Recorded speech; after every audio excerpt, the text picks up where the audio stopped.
Тайбұрудың шабысы бұған қобан қуанып шағын бұру шу деді. Сонда бұру гуледі, табан жерге тимеді, тау мен тасты өрледі. Тінектен шыққан тайбұру көлденең жатқан көк тас тіктеп тиген тұяғы саз балшықтай иіледі. Қарсы келген қабақтан қарғып басып жөнелді. Сеңгір-сеңгір таулардан секірте басып жөнелді.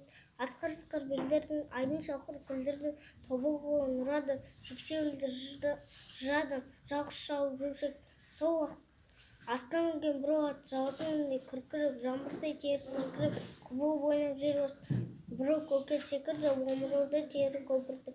Табан тиіп түскен тас қызылбас мылтық оғындай. Аспан көкке атуды тақиядай көрмеді. Үстіндегі батыр араңдай аузын ашады, аяғын топтап басады. Бір төбені тозаң, бір төбеге қосады.